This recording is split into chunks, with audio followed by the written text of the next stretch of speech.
Spoštovane in spoštovani, barva Slovenije ima več kot 2 milijona odtenkov. Vsak od njih mora biti prisoten, da je ton pravi in da jo prepoznamo kot barvo naše skupne domovine. Skupaj smo tudi odgovorni za njo, še posebej danes, ko se soočamo z velikimi težavami.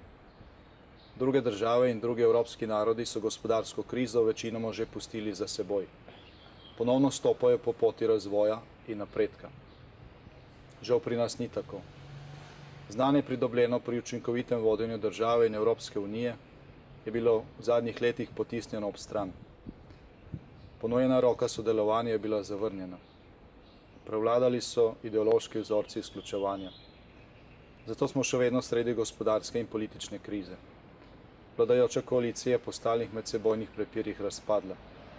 Sedaj vladajo brez večine v državnem zboru in ob najnižji javni podpori v zgodovini Slovenije.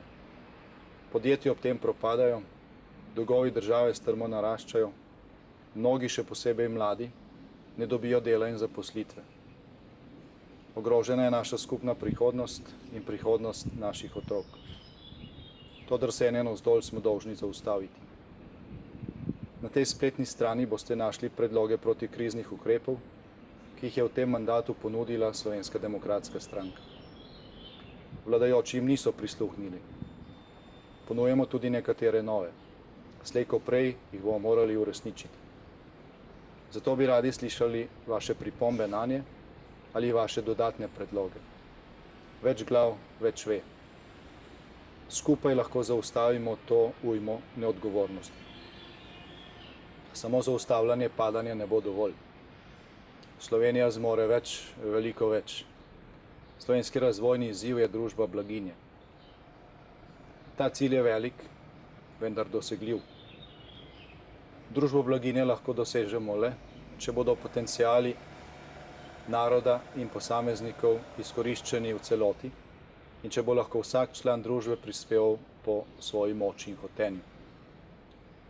Ta namen smo najprej pripravili nekatere predloge ustavnih in sistemskih sprememb za gospodarstvo, javne finance in trajnostni razvoj.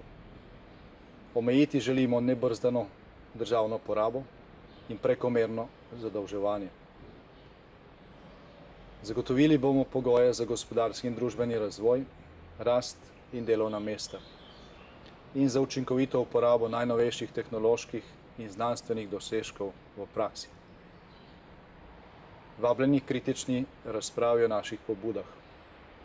Pošljite nam vaše razmišljanja in tudi vaše predloge. Razprava bo odprta do začetka volilne kampanje. Do takrat bomo tudi z vašo pomočjo oblikovali celovit odgovor na slovenski razvojni izziv in, če bo takšna volja večine, skupaj premagali krizo in začeli graditi družbo blaginje. Slovenija zmore več, veliko več. Le vsi odtenki njene barve morajo biti priznani.